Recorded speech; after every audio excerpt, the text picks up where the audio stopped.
क्या हो अगर आप स्कूल में काफी ज्यादा पॉपुलर हो? ऐसा इसलिए क्योंकि आपका फैमिली काफी ज्यादा अमीर है, मतलब कि अंबानी मेरे।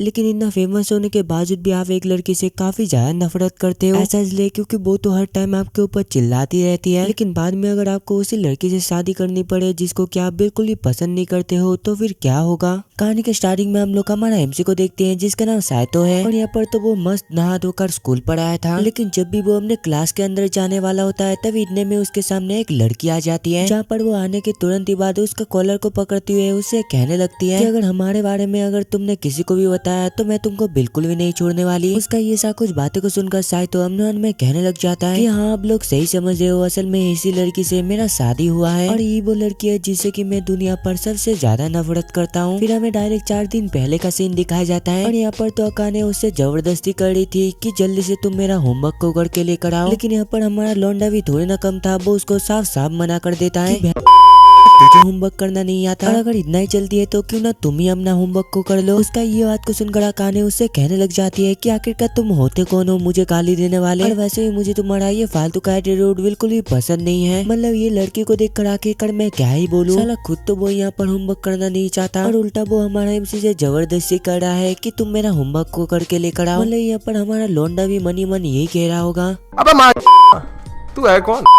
और तभी इतने में उस जगह पर अकाने के दो सीमावाड़ी आकर उसको हक करते हुए कहने लग जाती है कि आखिरकार तुम झगड़ क्यों रहे हो। बताती है कि ऐसा कुछ असल में इसकी गलती है, इसने अभी अभी मुझे गाली दिया। उसका ये बात को सुनकर हिमावाड़ी उससे पूछने लग जाती है कि क्या तुम मुझे बताओगे आखिरकार तुम हर टाइम साथ उसे झगड़ती क्यों रहती हो। उसका ये बात को सुनकर तो यहाँ पर अकाने कुछ ज्यादा सोच में पड़ गई थी, जहाँ पर वो थोड़ी देर सोचने के बाद बताने लग जाती है कि ऐसा तो कोई बात नहीं है, लेकिन जब भी मैं इसका शकल को देखता हूँ मुझे ऑटोमेटिकली गुस्सा आ जाता है। उसका ये बात को सुनकर तो यहाँ पर हमारा लौंडा भी काफी ज्यादा गुस्से में आ गया था, जहाँ पर वो चिल्लाते हुए उससे कहने लग जाता है कि क्या तुम मुझे एक कीड़ा समझते हो। और आगे वो लोग एक दूसरे के साथ बातें कर ही रहे होते हैं तभी इनने में उस जगह पर हमारे एमसी का बहन आ जाती है, और असल में उसकी बहन के नाम तो सीसन है और वो स्कूल में काफी ज्यादा पॉपुलर है। जहाँ पर वो आने के साथ ही साथ साथियों के माथे पर पेट करने लग जाती है, क्योंकि यहाँ पर उसको भी पता था कि अकाने हर टाइम बस उससे झगड़ता रहता है। और आगे हिमावाड़ी अकाने से पूछने लग जाती है कि तुम तो हर टाइम साथियों से झगड़ते रहते हो, इसी वजह से बताओ क्या तुम उसे पसंद करने लग गए हो। उसका ये बात को सुनकर अकाने चिल्लाती हुए कहने लग जाती है आखिरकार तुम ये क्या बकवास कर रहे हो, मैं इसके तरह कमीना भड़वे और इतना बदसूरत दिखने वाला लड़के के ऊपर बिल्कुल भी फिदा नहीं हो सकता। जिस पर साइतो कहता है अगर ऐसा बात है तो मैं तुम्हारे जैसे चुड़ैल के ऊपर बिल्कुल भी डोरे नहीं डालने वाला। और आगे वो दोनों इसी तरीके से एक दूसरे से झगड़ने लगते हैं। और आगे जब भी हमारा एमसी स्कूल से अपने घर पर जा रहा था तभी अचानक से उसको अपना ग्रैंडपा का कॉल आता है, जहाँ पर ग्रैंडपा उससे पूछने लगते हैं कि जल्दी से बताओ आखिरकार तुम कहाँ पर हो। वो बताता है कि मैं अभी काफी ज्यादा बिजी हूँ, इसी वजह से मैं आपके पास बिल्कुल भी नहीं आ सकता। उसका ये बात को सुनकर ग्रैंडपा उससे कहने लगता है कि तुम ही तो मेरा कंपनी का आखिरी वारिस हो, इसी वजह से क्या तुम मेरे से मिलने के लिए भी नहीं आ सकते। और तभी हम लोग दूसरा ये देखते हैं कि यहाँ पर साहित्य के पास तो काफी सारे बॉडीगार्ड आकर उसको घेर लिए थे, जो देखकर साहित्य को ना चाहते हुए उन लोग के साथ जाना ही पड़ता है। और आगे जब भी साहित्य वो गाड़ी पर बैठता है वो बताने लगता है कि एक समय ऐसा भी था जब ये कंपनी बैंक करप्ट होने वाला था, लेकिन उस टाइम पे मेरे ग्रैंडफादर थे जो कि ये कंपनी को हैंडल करके एक एम्पायर में बदल दिया। फिर अगले सीन में हम लोग ये देखते हैं कि साहित्य तो हमने डेस्टिनेशन पर एक जगह पर बैठा हुआ था, तभी इनने में उस जगह पर अकाने आकर उसे कहने लग जाती है कि आखिरकार तुम जैसे कमीने लड़के इस जगह पर क्या कर रहा है। वो बताता है कि चुड़ैल मुझे असल में यहाँ पर मेरा ग्रैंडफा ने बुलाया था और मुझे लगा था कि मेरा ग्रैंडफा मुझे यहाँ पर खाने के लिए बुलाए होंगे, लेकिन तुझ जैसे चुड़ैल को दोबारा देखकर सच में मेरा आज दिन ही खराब हो गया। और इसी वजह से जा रास्ते में जाकर भीख मांग, इससे तू थोड़ा सा अमीर हो जाएगी। इस पर अकाने भी आके गुस्सा होकर उसके बाजू में बैठ जाती है, जहाँ पर वो उससे कहने लग जाती है कि अब तो मैं यहाँ से बिल्कुल भी नहीं जाने वाली। उसका ये बात को सुनकर दोस्त तो हमारा लौंडा भी काफी ज्यादा गुस्सा हो गया था, और आगे वो दोनों हमेशा की तरह दोबारा एक दूसरे से झगड़ने लगते हैं। और तभी इनने में उस जगह पर साथियों के ग्रैंडफा और अकाने का दादी आ जाती है। और ये देखकर आप लोग को क्या लग रहा होगा कि वो दोनों यहाँ पर एक साथ क्यों आए हैं। आप लोग सही समझ रहे हैं, असल में इन दोनों का तो शादी होने वाला है। और आगे जब भी हमारा एमसी और अकाने को इसके बारे में पता चलता है उन लोगों का शकल तो ठीक ऐसा हो गया था, जहाँ पर वो लोग अपने मन में यही कह रहे होंगे कि शायद ये एक सपना हो, मुझे ये भड़वे के साथ शादी बिल्कुल भी नहीं करनी है। और आगे हमें पता चलता है कि साथियों के ग्रैंडफा और अकाने का ग्रैंड माँ बचपन में ठीक उन दोनों की तरह एक दूसरे से झगड़ते रहते थे। और आगे कुछ सालों बाद उसके पेरेंट्स ने उसके अलग अलग जगह पर शादी करवा दिया, और बाद में चलकर उन लोगों का कुछ ही सालों के अंदर डिवोर्स हो गया। तभी उन दोनों को रियलाइज हुआ था कि अगर वो दोनों एक दूसरे से शादी कर लेते उस टाइम पे तो कितना ही ज्यादा अच्छा होता। और बाद में जब हमारा डिवोर्स होने के बाद हम दोनों ने थोड़ा सा एक दूसरे से टाइम स्पेंड किया, तो हमें पता चला कि हम दोनों इससे कितना ही ज्यादा खुश है। और तब जाकर मुझे पता चला कि अगर हम हम दोनों बचपन से शादी कर लेते तो कितना ज्यादा अच्छा होता, और हम दोनों तो अब कुछ भी नहीं कर सकते, इसी वजह से तुम दोनों का वारी है। इसी वजह से जल्दी से बताओ कि तुम दोनों एक दूसरे से शादी करोगे ना। उसका ये बात को सुनकर तो यहाँ पर वो दोनों साफ साफ मना कर दिए थे। और आगे सातों का ग्रैंडफा उसको सबक सिखाने के लिए उससे कहने लगते हैं कि मुझे पता था कि तुम मेरा बात बिल्कुल भी नहीं मानने वाले। ये कहकर वो एक कुत्ते को बुलाते हुए कहने लगते हैं कि अगर तुम मेरा बात नहीं मानोगे तो मैं इस कुत्ते को मेरा सारा प्रॉपर्टी दे दूंगा, और वैसे भी तुमको पता होगा अगर मैं ऐसा करूंगा तो पूरा कंपनी डूब जाएगा। और तभी अकाने का दादी अकाने को अपने पास बुलाती है, उसको एक चीज बताती है। ये बात को सुनकर तो यहाँ पर अकाने के पास भी कोई भी रास्ता नहीं था। और आगे साइतो के ग्रैंडफा उन दोनों से कहने लगते हैं कि चलो मैं तुम दोनों को 2 दिन का टाइम देता हूँ, और 2 दिन सोचने के बाद तुम मुझे सारा कुछ बता देना कि आखिरकार तुम लोग क्या करोगे। मतलब समझ रहे हो कि उसके ग्रैंडफा और ग्रैंड मदर ने मिलकर कितना खतरनाक प्लान बनाया है, और अब तो इन लोग के पास ये चीज मानने के अलावा कोई भी रास्ता नहीं बचा था। लेकिन इसके बावजूद भी वो लोग थोड़ा सा सोचने के लिए टाइम लेते हैं, जहाँ पर घर जाने के बाद उन दोनों को समझ नहीं आ रहा था कि आखिरकार उन लोग को क्या करना चाहिए। और आगे जब भी अगले दिन पे शायद तो हमने क्लास पे जाने के बाद अकाने को हाई कहता है। अकाने तो यहाँ पर उसके साथ बिल्कुल भी बातें ही करना नहीं चाहती थी। फिर हमें डायरेक्ट 3 दिन बाद का सीन दिखाया जाता है, जहाँ पर साइतो के ग्रैंडफा उन दोनों से पूछने लगते हैं कि जल्दी से होता आखिरकार तुम दोनों का फैसला क्या है। जिस पर आगे वो दोनों एक साथ मिलकर कहते हैं कि हम लोग इसके लिए तैयार हैं। एक दूसरे का ये बात को सुनकर तो वहाँ पर वो दोनों काफी ज्यादा हैरान हो गए थे, जहाँ पर अकाने गुस्से में आकर उसे कहने लग जाती है कि मैंने ये शादी को एक्सेप्ट तो कर लिया, लेकिन याद रखना कि मैं तुमसे बिल्कुल भी प्यार नहीं करता, कमीना कहीं का। उन दोनों के बीच इतना प्यार को देखकर तो दूसरा ग्रैंडमा और ग्रैंडफा भी काफी ज्यादा खुश हो गए थे। और आगे शायद तो जाने से पहले कहने लग जाता है कि चलो ठीक है, कॉलेज से ग्रेजुएट होने के बाद हम दोनों शादी कर लेंगे। जिस पर ग्रैंडफा कहते हैं कि आखिरकार तुम ये क्या बकवास करे जा रहे हो, तुम लोगों की जिंदगी का नया शुरुआत आज से ही होगा। और आगे वो उन दोनों को एक घर पर ले जाते हुए कहने लगते हैं कि आज से असल में तुम दोनों इसी घर में एक साथ रहने वाले हो। ये सुनकर तो यहाँ पर वो दोनों हद से ज्यादा शॉक्ड हो गए थे। और आगे ग्रैंडफा ग्रैंडमा ये बोलकर यहाँ से चले जाते हैं कि तुम दोनों का शादी का सर्टिफिकेट मैंने काफी पहले सबमिट कर दिया है, इसी वजह से तुम लोग ज्यादा टेंशन मत करो। ये कहकर वो दोनों जल्दी से यहाँ से चले जाते हैं। लेकिन ये सब कुछ देखकर तो यहाँ पर अकाने काफी ज्यादा दुखी हो गई थी। शायद तो कहता है कि ये चीज हमें करना ही पड़ेगा, हम लोग इसके अलावा कुछ भी नहीं कर सकते। और आगे जब भी वो दोनों उस घर के अंदर जाते हैं, वहाँ का सारा सामान देखकर तो अकाने काफी ज्यादा एक्साइटेड हो गई थी। लेकिन दूसरा तो हमारा लोंडा कुछ ज्यादा ही अमीर है, इससे तो उसको कुछ भी फर्क नहीं पड़ता है। वो कहता है कि ये तो मेरा ग्रैंडफा के लिए कुछ भी नहीं है। लेकिन जब भी अकाने बेडरूम को देखने के लिए जाती है, वो एक चीज को देखकर तो काफी ज्यादा परेशान हो गई थी, क्योंकि ये घर पे तो असल में 2 बेड नहीं बल्कि एक सिंगल बेड था। मतलब कि ये तो ना अभी से पर फुल्ली मजे कर सकते हैं, वो भी एक बिस्तर में। और आगे जब भी शायद तो हमने दद्दू को फोन करके इसके बारे में पूछता है, उसके दद्दू बताते हैं कि तुम दोनों का शादी हो चुका है, इसी वजह से तुम दोनों को एक ही बेड में सोना ही पड़ेगा। ये कहकर ही दद्दू जल्दी से कॉल को कट कर देते हैं। इस वजह से तो यहाँ पर वो दोनों दोबारा काफी ज्यादा परेशान हो गए थे। और आगे शायद तो चेक करने लग जाता है कि कहीं यहाँ पर कोई कैमरा तो नहीं लगा हुआ है। लेकिन तभी अचानक से अकाने उससे कहने लग जाती है, जब तुम मेरे ऊपर किसी जानवर की तरह कूद पड़ोगे, मैंने सही कहा ना, और वैसे ही मैं एक वर्जिन हूँ और वर्जिन ही रहना चाहता हूँ, और अगर तुम मेरे साथ बहुत सारा कुछ करने की कोशिश करोगे तो मैं स्कूल में बिल्कुल भी नहीं जा पाऊंगी, मुझे काफी ज्यादा दर्द होगा। उसका ये बात को सुनकर शायद तो उसके ऊपर चिल्लाते हुए कहने लग जाता है कि खेवरी बहन की लोड़ी, आखिरकार तू ये कैसा बातें कर रही है। अकाने कहती है कि तुम जैसे लड़के ठीक यही करते हैं, और अगर तुमने मेरे साथ एक ही बेड में बहुत सारा कुछ करने की कोशिश किया तो मैं ये पेंसिल तुम्हारे अंदर ही घुसा दूंगा। और आगे हमें पता चलता है कि यहाँ पर दद्दू ने तो उन लोगों के लिए खाना भी छोड़ कर गया था। और आगे जब भी शायद तो खाने के लिए बैठ जाता है, वो ये देखता है कि अकाने तो काफी देर से उसको ही घूरे जा रही थी। देखकर आगे शायद तो उससे पूछने लग जाता है कि क्या तुम भी मेरे साथ खाना चाहते हो। जिस पर अकाने रोते हुए कहने लग जाती है कि क्या तुम मुझे खाना चाहते हो, तुम जैसे लड़के हमेशा इतना बुरे क्यों होते हैं। ये कहकर वो जल्दी से खाना को लेकर हमने रूम पर चली जाती है आराम से खाने के लिए। और आगे खाना खत्म होने के बाद जब भी शायद तो हमने बेड पर जाकर सोता है, तभी इतने में उस पर अकाने आकर उसी बेड पर सो जाती है। और अकाने के बॉडी से इतना अच्छा स्मेल आता हुआ देखकर तो यहाँ पर हमारा लौंडा काफी ज्यादा शर्मा गया था। और तभी अकाने उससे कहने लग जाती है कि तुम मेरे साथ ऐसा वैसा करने की बिल्कुल भी कोशिश मत करना, और वैसे ही मैंने आज तक कभी किसी लड़के के साथ एक ही बेड में सोया नहीं है, इसी वजह से अगर तुम मेरे साथ जबरदस्ती करने की कोशिश करोगे तो मैं तुम्हारा जान ले लूंगी। और आगे वो दोनों एक दूसरे से बातें कर ही रहे होते हैं, लेकिन तभी अचानक से गलती से साइतो का हाथ तो अकाने के पिछवाड़े पर टच हो गया था, जो देखकर अकाने जल्दी से उसका उंगली को पकड़कर ऊपर करते हुए कहने लग जाती है कि मैं तुम्हारा हाथ तोड़ दूंगी, आखिरकार तुम्हारा हिम्मत कैसे हुआ मुझे टच करने की। फिर हमें डायरेक्ट दोबारा प्रेजेंट का सीन दिखाया जाता है, जहाँ पर अकाने उसे कहने लग जाती है कि तुम हमारे बारे में किसी को भी कुछ भी मत बताना कि हम दोनों का शादी हो चुकी है, और अगर इसके बारे में किसी को भी पता चला तो मैं खुद भी मर जाऊंगा और तुमको भी मार दूंगी। शायद तो कहता है कि टेंशन मत करो, मैं इसके बारे में किसी को भी नहीं बताऊंगा। लेकिन दूसरी साइड तो अकाने इसके बारे में कुछ ज्यादा सोच लिया था, इसी वजह से वो रोते हुए कहने लग जाती है कि प्लीज तुम इसके बारे में किसी को भी मत बताना, और अगर तुम ऐसा करोगे तो मैं तुम्हारा जान ले लूंगी। लेकिन मुझे पूरा विश्वास है कि तुम इसके बारे में किसी को भी नहीं बताओगे। होंगे। उसका ये सा कुछ फालतू का बकवास को सुनकर तो दूसरा साइतो भी काफी ज्यादा परेशान हो गया था। और आगे जब भी वो दोनों क्लास के अंदर जाते हैं हिमावारी उससे पूछने लगती है आखिरकार तुम दोनों बाहर पर इतना देर से किस बारे में बातें कर रहे थे। उसका ये बात को सुनकर तो यहाँ पर अकाने काफी ज्यादा घबरा गई थी। जहाँ पर वो घबराते हुए उससे कहने लग जाती है कि असल में हम दोनों बातचीत नहीं कर रहे थे बल्कि एक दूसरे से झगड़ रहे थे। और तभी अचानक से उस जगह पर सिसरी आ जाती है जो कि अपने भाई को सूखते हुए कहने लग जाती है कि असल में तुम्हारे अंदर से मुझे किसी लड़की का स्मेल आ रही है। इसी वजह से जल्दी से होता आखिरकार तुम कल रात कहाँ पर थे। उसका ये बात को सुनकर शायद तो बहाना बनाते हुए कहने लग जाता है कि असल में मैं एक होटल पर रुका था और ये स्मेल इसलिए आ रहा है क्योंकि मैंने एक नया शैम्पू को परचेज किया है। सिसरी कहती है कि बहाना बनाने की बिल्कुल भी जरूरत नहीं है, मुझे पहले से ही इसके बारे में पता है, तुमने उसके साथ असल में शादी कर लिया है, मैंने सही कहा ना। ये कहकर जब भी वो उस लड़की का नाम पुकारने वाली होती है तभी अचानक से सैतो उसको लेकर ऊपर पर चला जाता है। जहाँ पर सिसरी उससे कहने लग जाते हैं कि मैं तुमसे काफी ज्यादा नाराज हूँ, आखिरकार इसके बारे में तुमने मुझे क्यों नहीं बताया। और वैसे मुझे इसके बारे में कल ही पता चल गया था, इसी वजह से अभी तुम्हारा सारा दुनिया मेरे मुट्ठी में है और अगर मैंने इसके बारे में सबको बता दिया तो सबको इसके बारे में पता चल जाएगा। फिर कुछ देर बाद का सीन दिखाया जाता है और यहाँ पर तो अकाने हमेशा की तरह सर से झगड़ रही थी। उन लोगों को झगड़ता हुआ देखकर तो यहाँ पर बाकी के सभी स्टूडेंट उसको देखे जा रहे थे। और आगे जब भी वो दोनों इसके बारे में हिमावारी से पूछते हैं वो बताने लगती है कि तुम दोनों असल में लगातार एक दूसरे से झगड़ने की वजह से स्कूल में काफी ज्यादा पॉपुलर हो चुके हो और तुम दोनों को झगड़ते हुए देखकर सभी को ऐसा लगता है कि तुम दोनों सच में एक कपल हो। जिस पर वो दोनों ही चिल्लाते हुए एक साथ कहने लगते हैं कि नहीं हम दोनों कपल बिल्कुल भी नहीं है। और आगे स्कूल के बाद जब भी वो दोनों अपने घर पर जाते हैं अकाने तो एक चीज को देखकर काफी ज्यादा गुस्सा हो गई थी क्योंकि फ्रिज में तो यहाँ पर हर जगह पर बस जूस ही जूस था। इसी वजह से तो यहाँ पर उसको ऐसा लग रहा था कि इसमें न्यूट्रिशन की काफी ज्यादा जरूरत है। शायद तो कहता है कि इसके बारे में तुमको ज्यादा टेंशन लेने की जरूरत नहीं है क्योंकि मैंने इसका भी जुगाड़ पहले से ही करके रखा है। ये देखो मेरा कलेक्शन, इसके अंदर तुमको हर प्रकार के अलग अलग नूडल्स मिल जाएंगे। और शायद तो का ये बेकार खाने का तरीका को देखकर तो यहाँ पर वो काफी ज्यादा डर गई थी। यहाँ पर वो उससे पूछने लग जाती है अगर ऐसी बात है तो हमें प्रोटीन कहाँ से मिलेगा। लेकिन यहाँ पर हमारा लौंडा भी थोड़ी ना कम है, वो जल्दी से अपना प्रोटीन निकालते हुए जूस के अंदर वो चीज घुलकर जल्दी से उसको दे देता है। लेकिन दूसरा तो अकाने ये चीज बिल्कुल भी पीना नहीं चाहती थी, इसी वजह से वो उसको साफ साफ मना कर देती है। लेकिन यहाँ पर उसको ये तो समझ आ गया था कि अगर शायद तो हर दिन यही सब खाता जाएगा तो वो कुछ ही दिनों में मारा जाएगा। इसी वजह से आगे अकाने अकेले खाना बनाने का डिसाइड करती है। जहाँ पर हम लोग ये देखते हैं कि कुछ ही टाइम के अंदर ही तो यहाँ पर अकाने ने काफी सारा डिशेस को बना लिया था। और जब भी हमारा लौंडा उसका हाथ का बनाया हुआ खाना को खाता है खा करते यहाँ पर शायद को अपने फैमिली के साथ बिताया हुआ टाइमों के बारे में याद आ गया था। लेकिन जब वो खाने का तारीफ नहीं करता है यहाँ पर तो अकाने काफी ज्यादा गुस्से में आ गई थी। इसी वजह से वो जल्दी से शायद से उसका खाना को छीन लेती है। लेकिन यहाँ पर तो शायद को ये खाना कुछ ज्यादा पसंद आया था, इसी वजह से वो जल्दबाजी करते हुए वो खाना को खा लेता है। और अगले दिन पे अकाने जब भी शायद को उठाने की कोशिश करता है यहाँ पर तो शायद बिल्कुल ही उठने का नाम ही नहीं ले रहा था। जहाँ पर हम लोग ये देखते हैं कि यहाँ पर तो उसको ऐसा लग रहा था कि वो शीशे के साथ सो रहा है। इसी वजह से आगे से तो जल्दी से अकाने को खींचकर अपने पास सुला देती है। और आगे जब भी से तो आंखें खोल कर देखता है उसको पता चलता है कि ये शीशे ही नहीं है बल्कि ये तो अकाने है। उसका ये साकू बर्ताव की वजह से तो यहाँ पर अकाने भी काफी ज्यादा गुस्से में आ गई थी। फिर अगले सीन में हम लोग ये देखते हैं कि यहाँ पर तो अकाने साइतो के ऊपर काफी ज्यादा चिल्ला रही थी क्योंकि यहाँ पर तो वो डिनर के बाद बर्तन बिल्कुल ही साफ नहीं किया था। और इसी के साथ साथ हमारे लौंडे ने तो बाथरूम पर बहुत सारा कुछ करने के बाद साफ सफाई बिल्कुल ही नहीं किया था। इसी वजह से अकाने उससे कहने लग जाती है कि जल्दी से जाओ और जाकर साफ सफाई करो। वो कहता है कि ऐसा कुछ करने का बिल्कुल भी जरूरत नहीं है, ऐसे ही मैं तो साल में बस एक ही बार साफ सफाई करता हूँ। उसका ये बात को सुनकर तो दूसरे अकाने काफी ज्यादा परेशान हो गई थी। और आगे जब भी वो दोनों एक साथ अपने स्कूल पर जाने लगते हैं शायद तो हमने उनमें कहने लगता है कि सच में हम दोनों एक दूसरे से कितने ज्यादा अलग है। इसी वजह से मुझे नहीं लगता कि फ्यूचर में हम लोग अच्छा कपल बन भी पाएंगे। फिर शाम का सीन दिखाया जाता है और यहाँ पर तो शायद तो बैठ बैठ कर एक जॉम्बी वाला गेम को खेल रहा था। लेकिन तभी इतने में उस पर अकाने आकर उसको गेम खेलने के लिए मना करती है। ऐसा इसलिए क्योंकि अकाने तो उसके गेम की वजह से पढ़ाई पे फोकस बिल्कुल भी कर नहीं पा रही थी। लेकिन हमारा लौंडा भी थोड़ी ना रुकने वाला था, वो दोबारा अपना गेम को खेलना जारी रखता है। जो देखकर यहाँ पर तो अकाने भी काफी ज्यादा गुस्से में आ गई थी। इसी वजह से आगे वो दोनों एक दूसरे से इसी चीज को लेकर झगड़ने लगते हैं। फिर अगले सीन में हम लोग ये देखते हैं कि यहाँ पर तो शायद तो नहाने के लिए बिल्कुल रेडी था। लेकिन जब भी वो अंदर पर जाती है वहाँ पर तो अकाने काफी देर से सो रही थी और इस चक्कर में तो यहाँ पर अकाने मर भी सकता था। जब भी शायद तो आगे उसको अपने साथ ले जाने की कोशिश करता है तभी अचानक से फिसलने की वजह से गलती से अकाने उसके ऊपर ही गिर जाती है। और इस वजह से तो यहाँ पर अकाने का नींद भी खुल गया था। जब भी वो ये देखती है कि शायद तो यहाँ पर उसके साथ बहुत सारा कुछ करने की कोशिश कर रहा है, ये देखकर तो यहाँ पर वो हद से ज्यादा गुस्से में आ गई थी, जिस वजह से आगे ना चाहते हुए भी शायद को बाहर निकलना ही पड़ता है। और आगे जब भी शायद उसको सारा कुछ समझाने की कोशिश करता है शायद तो अकाने बिल्कुल भी उसका बात को मानने के लिए तैयार नहीं थी। इसी वजह से आगे वो उसके ऊपर काफी ज्यादा चिल्लाने लग जाती है। और बाद में जाकर तो यहाँ पर अकाने को भी रियलाइज हो गया था कि उसने तो यहाँ पर साहित्य को कुछ ज्यादा डांट दिया। वो तो असल में यहाँ पर बस उसका मदद करना चाहता था। इसी वजह से जब भी वो रात में उससे माफी मांगने की कोशिश करती है वो उससे माफी बिल्कुल भी मांग नहीं पाती। और अगले दिन पे अकाने हिमावारी से रिलेशनशिप के बारे में पूछने लग जाती है। हिमावारी बताती है कि जो भी रिलेशनशिप पे होते हैं उन लोगों को हमेशा एक दूसरे का मदद और एक दूसरे का बातों को एग्री करना चाहिए। दूसरा हम लोग साहित्य को देखते हैं और यहाँ पर तो उसने अपने बहन को सारा कुछ बातें बता दिया था। उसका सारा कुछ सिचुएशन को सुनकर सीसई उससे कहने लगती है कि तुमने भी कल कुछ ज्यादा कर दिया, इसी वजह से तुमको भी कभी कभार उससे हार मान लेना चाहिए। इसी वजह से आगे वो दोनों एक साथ ये डिसाइड करते हैं कि उन लोगों को भी कभी कभार एक दूसरे का प्रॉब्लम के बारे में पूछ लेना चाहिए। और आगे जब भी वो दोनों दोबारा घर पर जाते हैं अकाने तो यहाँ पर साहित्य से अपने शादी के बारे में बातचीत करना चाहता था। और आगे वो दोनों जल्दी से कुछ रूल को बनाते हैं जिससे कि वो दोनों इस घर पे काफी आराम से टाइम स्पेंड कर सके। जहाँ पर अकाने उससे कहने लग जाती है कि हमें हमेशा छोटी मोटी बातों के लिए एक दूसरे को थैंक यू कहना चाहिए, क्योंकि जब मैं तुम्हारे लिए खाना बनाती हूँ उस टाइम पे तुम मुझे थैंक यू बिल्कुल भी नहीं कहते। और इसी के साथ साथ तुम मेरा थोड़ा बहुत मदद तो कर सकते हो ना, जैसे कि कपड़े धोना या फिर बर्तन को धोना, क्योंकि ये घर पे आने के बाद शुरुआत से मुझे सारा कुछ अकेला ही करना पड़ रहा है। शायद तो कहता है कि ठीक है मैं तुम्हारा थोड़ा बहुत मदद कर दूंगा, लेकिन इसके बदले में मैं चाहता हूँ कि तुम भी मेरा एक बात को सुनो। अगर रात में गलती से मेरा हाथ तुम पर टच हो जाए तो इससे तुम मेरे ऊपर चिल्लाना मत। उसका ये बात को सुनकर आगे अकाने को भी ना चाहती हुए ये मानना ही पड़ता है। फिर रात का सीन दिखाया जाता है जहाँ पर अकाने हिमावारी को थैंक यू कहती है उसको ये सा को सलाह देने के लिए। और अगले दिन पे जब भी शायद तो अपने बहन के साथ स्कूल पर जा रहा था, उसका बहन यहाँ पर उसका सारा बातों को सुनने के बाद उससे कहने लगती है कि तुमको कभी कभार अकाने के लिए गिफ्ट ले जाना चाहिए। उसका ये बात को सुनकर आगे साइतो भी ये करने के लिए तैयार हो जाता है। फिर शाम का सीन दिखाया जाता है जहाँ पर साइतो अकाने का फेवरेट केक लेकर उसको देता है। केक को पाकर तो यहाँ पर अकाने भी काफी ज्यादा खुश हो गई थी। इसी वजह से आगे वो उसको थैंक यू कहती है। और आगे जब भी अकाने अपना हाथ का बनाया हुआ उसको खाना देती है, साइतो भी तो यहाँ पर चुपचाप उसका खाना को खाने लग गया था, क्योंकि यहाँ पर तो उसको अकाने का हाथ का बनाया हुआ खाना काफी ज्यादा पसंद है। और आगे खाना कंप्लीट करने के बाद जब भी साइतो अपना बर्तन को धो रही होती है तभी इतने में उस जगह पर अकाने आकर उसका मदद करने का डिसाइड करती है। ये जानकर तो यहाँ पर साइतो भी काफी ज्यादा खुश हो गया था, जिस वजह से वो भी उसको थैंक यू कहता है। लेकिन बर्तन धोने के टाइम पे तो साइतो काफी देर से अकाने को घूरे जा रहा था, क्योंकि अब तो हमारे लौंडे को धीरे धीरे करके वो पसंद आने लग गया था। और ऐसा इसलिए भी है क्योंकि अब तो अकाने उसके ऊपर बिल्कुल ही नहीं चिल्लाती है। जहाँ पर वो ये रियलाइज करता है कि जब भी वो स्माइल करता है वो सबसे ज्यादा क्यूट लगती है। फिर अगले दिन का सीन दिखाया जाता है जहाँ पर अकाने साइतो के साथ एक मूवी देखने का डिसाइड करती है। शुरुआत में तो यहाँ पर साइतो ये मूवी देखना नहीं चाहता था, लेकिन बाद में उसको भी ये मानना ही पड़ता है। और मूवी कंप्लीट करने के बाद तो यहाँ पर अकाने काफी ज्यादा खुश हो गई थी। लेकिन दूसरी साइड हम लोग हमारा लौंडा को देखते हैं जो कि ये मूवी को देखते देखते तो वहाँ पर ही सो गया था। मतलब हमारा एमसी से देखकर सीखो कि इतना अच्छे मोमेंट पे कैसे सोया जा सकता है। और आगे मूवी कंप्लीट करने के बाद अकाने उससे कहने लगती है कि अगली बार हम लोग एक ऐसा मूवी को देखेंगे जो कि तुमको भी काफी ज्यादा पसंद आए। वो कहता है कि मुझे असल में मूवी देखना बिल्कुल भी पसंद नहीं है, बल्कि मुझे तो गेम खेलना पसंद है। इसी वजह से मैं ये चाहता हूँ कि तुम मेरे साथ एक गेम खेलो। भले यहाँ पर अकाने ने कभी भी गेम नहीं खेला है, लेकिन इसके बावजूद भी वो काफी आसानी से हमारे लौंडे को हरा देती है। फिर रात का सीन दिखाया जाता है जहाँ पर शायद उससे कहने लगता है कि अगली बार मैं तुम्हारा फेवरेट गेम को परचेज करके लेकर आऊंगा। उसका ये बात को सुनकर अकाने कहती है कि मैं ये चाहती हूँ कि तुम मेरा असली नाम कहकर मुझे पुकारो और मैं भी तुम्हारा असली नाम कहकर पुकारूंगी। इसी वजह से आगे वो दोनों ये डिसाइड करते हैं कि वो दोनों ही अब से एक दूसरे का नाम कहकर पुकारेंगे। फिर अगले दिन का सीन दिखाया जाता है और यहाँ पर तो हिमावारी को ऐसा लग रहा था कि शायद साइतो और अकाने के बीच कुछ हुआ है, क्योंकि कुछ दिनों से तो वो दोनों बिल्कुल ही झगड़ा नहीं कर रहे हैं, बल्कि काफी अच्छे तरीके से एक दूसरे से बातें कर रहे हैं। अकाने कहती है कि आखिरकार तुम ये क्या फालतू का बकवास कर रहे हो, मैं और साइतो कभी भी एक दूसरे का दोस्त बिल्कुल भी नहीं बन सकते। और यहाँ पर तो अकाने ने साइतो का असली नाम कहकर पुकारा था। जब भी आगे हिमावारी उससे इसके बारे में पूछती है वो घबराती हुई जल्दी से वहाँ से भाग जाती है। फिर अगली सीन में हम लोग ये देखते हैं कि यहाँ पर तो साइतो लाइब्रेरी पे था और वो तो असल में इस जगह पर कम्युनिकेशन बुक ढूंढने के लिए यहाँ पर आया था। और तभी अचानक से उस जगह पर सीसई आकर उससे पूछने लग जाती है कि आखिरकार तुम ऐसा बुक क्यों पढ़ना चाहते हो। वो कहता है कि मुझे ऐसा लगता है कि मुझे लड़कियों के साथ बातें करना बिल्कुल भी नहीं आता है, इसी वजह से मैं ये बुक को पढ़कर अकाने के साथ रिलेशनशिप को और भी ज्यादा बेहतर करना चाहता हूँ। और आगे क्लास के बाद साइतो अकाने से पूछने लग जाता है कि क्या तुम मेरे साथ स्कूल के बाद शॉपिंग करने के लिए चलोगे। उसका ये बात को सुनकर तो यहाँ पर अकाने को ऐसा लग रहा था कि साइतो असल में यहाँ पर उसको इनडायरेक्ट डेट पर जाने के लिए कह रहा था। उसका ये बात को सुनकर तो यहाँ पर साइतो कुछ ज्यादा घबरा गया था। इसी वजह से वो जल्दी से उसका मुंह को पकड़कर एक खाली रूम पर लेकर जाता है। और आगे थोड़ी देर एक दूसरे से इसके बारे में झगड़ने के बाद अकाने इसके लिए तैयार हो जाती है। और यहाँ पर तो उन दोनों को पहले से ही पता था कि ये असल में एक डेट है, लेकिन इसके बावजूद भी वो दोनों ये चीज को शॉपिंग के नाम पे छुपाने की कोशिश करते हैं। और आगे जब भी स्कूल खत्म होता है हिमावारी उससे कहने लगती है कि क्या तुम आज मेरे साथ एक साथ घर पर चलोगे। उसका ये बात को सुनकर अकाने साफ साफ मना करती हुए कहने लग जाती है कि प्लीज मुझे माफ कर देना, असल में मैं आज किसी और के साथ बाहर पर घूमने के लिए जाने वाली हूँ। हिमावारी कहती है कि वेल डन, तुमको फाइनली एक बॉयफ्रेंड मिल ही गया और इसी वजह से बताओ ना, क्या तुम मुझे भी आज उससे मिलवाओगे। उसका ये बात को सुनकर अकाने जल्दी से घबराती हुए वहाँ से भाग जाती है। और आगे स्कूल के बाद का सीन देखते हैं जहाँ पर वो दोनों शॉपिंग करने के लिए जा रहे थे, जहाँ पर वो दोनों शॉप पे घुसने के बाद घर के लिए काफी सारा सामानों को परचेज करते हैं और उस जगह पर तो चिकन पर 50% डिस्काउंट चल रहा था। इसी वजह से अकाने जल्दी से भीड़ के अंदर घुस जाती है वो चिकन को पाने के लिए, लेकिन ये चीज तो काफी ज्यादा मुश्किल था, जिस वजह से अकाने कुछ ही देर में हार मान लेती है। उसको हार मानता हुआ देखकर आगे साइतो भी सीधा जाकर उसके ऊपर कूद पड़ता है, लेकिन यहाँ पर तो वो भी काफी कोशिश करने के बाद ये चिकन को ले नहीं पाया था और भले ही उन लोगों ने चिकन को परचेज नहीं कर पाया है, लेकिन इसके बावजूद भी तो वो दोनों शॉपिंग के टाइम पे काफी ज्यादा क्लोज आ गए थे। और आगे जब भी वो लोग एक साथ घर पर जा रहे थे, साइतो उससे कहने लगता है कि सच में तुम काफी अच्छा एक वाइफ बनोगे। अकाने कहती है कि क्या तुम भूल गए, मैं पहले से ही तुम्हारी बीबी हूँ और ये देखकर तो मुझे पता चली गया है कि वो दोनों धीरे धीरे करके एक दूसरे के प्यार में पड़ गए हैं, लेकिन हमारा क्या, हम लोग अभी भी सिंगल ही है और सिंगल ही रहेंगे। और आगे रात पे जब भी वो दोनों सो रहे होते, अकाने ये देखती है कि साइतो तो काफी देर से उसको ही घूरे जा रहा था। उसको इतना घूरता हुआ देखकर आगे अकाने काफी ज्यादा घबराती हुए उससे पूछने लग जाती है कि कहीं तुम मेरे साथ बहुत सारा कुछ करने की कोशिश तो नहीं करने वाले। वो कहता है कि नहीं, ऐसा बात बिल्कुल ही नहीं है, मैं तो बस तुम्हारा गालों को टच करना चाहता था क्योंकि तुम तो यहाँ पर सोते टाइम काफी ज्यादा क्यूट लगते हो। उसका ये बात को सुनकर तो यहाँ पर अकाने भी काफी ज्यादा शर्मा गई थी। इसी वजह से आगे वो उससे कहने लगती है कि अगर तुम चाहो तो थोड़ी देर के लिए तुम मेरे चेहरे को घूर भी सकते हो। उसका ये बात को सुनकर आगे शायद भी ठीक यही करता है। फिर अगले दिन का सीन दिखाया जाता है और यहाँ पर तो अकाने गलती से नाश्ता को जला दिया था। इसी वजह से आगे स्कूल जाने के टाइम पे वो लोग थोड़ा सा खाने का डिसाइड करते हैं, जहाँ पर शायद तो जल्दी से एक बेकरी से स्वीट बन को परचेज करता है और उससे शेयर करता है, लेकिन उन दोनों को ये बन खाते हुए तो वहाँ पर हिमावारी देख लिया था। जब भी आगे वो उन दोनों से इसके बारे में पूछती है, यहाँ पर तो वो दोनों दोबारा हमेशा की तरह एक दूसरे से झगड़ने लग गए थे और वो लोग ऐसा इसलिए कर रहे थे ताकि हिमावारी को उन लोगों के बारे में कुछ भी पता न चले। और तभी हम लोग ये देखते हैं कि उस रात पे तो क्विज एग्जाम के लिए अकाने तैयारी कर रही थी। जब भी वो आगे साइतो से इसके बारे में पूछती है, वो कहने लगता है कि मुझे पढ़ाई करने की बिल्कुल भी जरूरत नहीं है, क्योंकि स्कूल पे जो कुछ भी टीचर पढ़ाते हैं वो सारा कुछ मेरे दिमाग पर सेव हो जाता है। लेकिन ये एग्जाम के लिए तो यहाँ पर अकाने कुछ ज्यादा ही मेहनत कर रही थी। इसी वजह से आगे साइतो उसके लिए स्ट्रॉबेरी सैंडविच को बनाता है और वो सैंडविच को देखकर तो यहाँ पर अकाने को समझ नहीं आ रही थी कि साइतो आखिरकार उसके लिए ये सब कुछ क्यों ही कर रहा है। और आगे जब भी अकाने उसका हाथ का बनाया हुआ सैंडविच को ट्राई करती है, यहाँ पर तो उसको ये सैंडविच काफी ज्यादा पसंद आई थी। इसी वजह से आगे वो पूरी रात अपने एग्जाम का तैयारियां करती है, लेकिन इतना पढ़ाई करने की वजह से तो अगले दिन अकाने काफी ज्यादा थकी हुई लग रही थी। और आगे जब भी हिमावारी उससे इसके बारे में पूछती है, वो बताने लगती है कि मैं असल में आने वाले क्विज पे साइतो को हराना चाहती हूँ, जिस पर हिमावारी कहती है कि तुम जो कुछ भी कर लो तुम मुझसे बिल्कुल भी जीत नहीं सकते और वैसे ही तुमको ये चीज मान लेना चाहिए और इतना मेहनत बिल्कुल भी नहीं करनी चाहिए। लेकिन दूसरा तो अकाने कुछ भी कीमत में उसको हराना चाहती थी। और आगे रात का सीन दिखाया जाता है जहाँ पर हमें पता चलता है कि यहाँ पर तो अकाने का हालत काफी ज्यादा खराब था। और आगे जब भी साइतो उसका टेम्परेचर को चेक करता है, उसको पता चलता है कि यहाँ पर तो असल में अकाने को बुखार आया है। इसी वजह से आगे वो अकाने को बेड पर लेटाते हुए उसका टेम्परेचर को कम करने का काफी ज्यादा कोशिश करता है, जहाँ पर वो उससे कहने लग जाता है कि तुमको इतना एग्जाम के लिए मेहनत करने का बिल्कुल भी जरूरत नहीं था। वो बताती है कि मैं असल में इतना मेहनत इसलिए कर रही हूँ क्योंकि मैं अपना सपना को पूरा करना चाहती हूँ। मैं असल में फ्यूचर में जाकर एक डॉक्टर बनना चाहती हूँ, जिससे कि मैं सभी लोगों का मदद कर सकूँ। और भले ही मेरे पेरेंट्स के पास मेडिकल कॉलेज के लिए बिल्कुल भी फीस नहीं है, इसी वजह से तो मेरे दादी ने मुझसे वादा किया था कि मैं अगर तुमसे शादी कर लूंगा तो मेरा पूरा फीस मेरा दादी भर देगी। और मुझे पता है कि मैं तुमसे आगे बिल्कुल भी नहीं हूँ, क्योंकि तुम ज्यादा पढ़े बिना हर साल टॉप पर आते हो और मैं दूसरे नंबर पर। लेकिन आगे जब भी अकाने को ये चीज रियलाइज होती है कि उसने आज कुछ ज्यादा ही बोल दिया, वो जल्दी से घबराते हुए अपना मुंह को जल्दी से छुपा लेती है। और आगे कुछ देर बाद जब भी साइतो दोबारा उसका टेम्परेचर को चेक करता है, यहाँ पर तो उसका बुखार कम ना होकर उल्टा बढ़ गया था। इसी वजह से तो साइतो तो यहाँ पर उसको हॉस्पिटल ले जाने का डिसाइड किया था। और यहाँ पर तो काफी ज्यादा रात हो चुका था और अभी कोई भी टैक्सी भी नहीं मिलने वाला था। इसी वजह से साइतो जल्दी से अकाने को उठाते हुए उसको हॉस्पिटल ले जाने का डिसाइड करता है। और जब भी साइतो उसको उठाकर हॉस्पिटल पर लेकर जा रहा था, दूसरा अकाने तो अपने मन में ये कह रही थी कि सच में साइतो काफी ज्यादा अच्छा पर्सन है, मैं जैसा समझता था वो वैसा बिल्कुल भी नहीं है। फिर एक हफ्ते बाद का सीन दिखाया जाता है और यहाँ पर तो अकाने बिल्कुल ठीक हो चुकी थी, जहाँ पर हमें पता चलता है कि उसको तो बस नॉर्मल बुखार था। और आगे साइतो उससे कहने लग जाता है कि तुमने उस दिन जो कुछ भी कहा था मैंने वो सारा कुछ एक फोन पे रिकॉर्ड कर लिया था। उसका ये बात को सुनकर तो यहाँ पर अकाने काफी ज्यादा गुस्से में आ गई थी। इसी वजह से वो जल्दी से उसका फोन को लेने की कोशिश करती है, वो वॉइस ओवर को डिलीट करने के लिए। अगले दिन का सीन दिखाया जाता है और यहाँ पर ना पढ़ने के बावजूद भी हमारा लौंडा स्कूल में फर्स्ट आया था, वो भी क्विज एग्जाम पे। इसी वजह से तो यहाँ पर हिमावारी जाकर उसको कांग्रेचुलेशन कह रही थी। वो कहती है कि भले तुम पढ़ाई में काफी ज्यादा अच्छा हो, लेकिन इसके बावजूद भी तुम बाकी सभी चीजों में बिल्कुल बेकार हो। और आगे जब भी वो साइतो का थोड़ा सा क्लोज जाता है, वो तो यहाँ पर कुछ ज्यादा घबरा गया था। उसका ऐसा फेस को देखकर आगे हिमावारी भी उसको बाय कहते हुए जल्दी से क्लास के अंदर चली जाती है। लेकिन तभी इतने में साइतो के पास अकाने आकर उससे कहने लग जाती है कि मैं ये चाहती हूँ कि तुम दूसरी लड़की के ज्यादा क्लोज मत जाओ। असल में वो तो यहाँ पर हिमावारी से काफी ज्यादा जेलस फील कर रही थी और दूसरा हमारे एमसी को भी तो इसके बारे में समझ आ गया था। लेकिन इसके बावजूद भी वो उनमें कहने लग जाता है कि सच में जब अकाने जेलस फील करती है वो उस टाइम पे काफी ज्यादा क्यूट लगता है। फिर अगले दिन का सीन दिखाया जाता है जहाँ पर अकाने साइतो के ऊपर काफी ज्यादा गुस्सा कर रही थी। ऐसा इसलिए क्योंकि यहाँ पर तो साइतो ने अपना लंच बॉक्स घर पर ही भूल गया था। और आगे अकाने उसको उसका लंच बॉक्स देते हुए कहने लग जाती है कि मैं ये चाहती हूँ कि तुम ये लंच को पूरा खा लो, क्योंकि तुम्हारे लिए ये खाना बनाने में मुझे काफी ज्यादा टाइम लगा है। और आगे लंच का सीन दिखाया जाता है जब भी साइतो अपना लंच को खाने वाला होता है। लेकिन तभी इनने में उस पर सीसे आकर उससे कहने लग जाती है कि मैं ये चाहती हूँ कि तुम अपना लंच मुझे दे दो। और भले ही उसने अपना लंच पहले ही खा लिया हो, लेकिन इसके बावजूद भी तो वो यहाँ पर काफी ज्यादा भूखी थी। लेकिन यहाँ पर तो साइतो अपना लंच उसको देना नहीं चाहता था, इसी वजह से वो उसको साफ साफ मना कर देता है। लेकिन आगे जब भी सीसे उससे प्यारे तरीके से रिक्वेस्ट करने लग जाती है, उसको ना चाहते हुए भी ये मानना ही पड़ता है। और आगे जब भी उस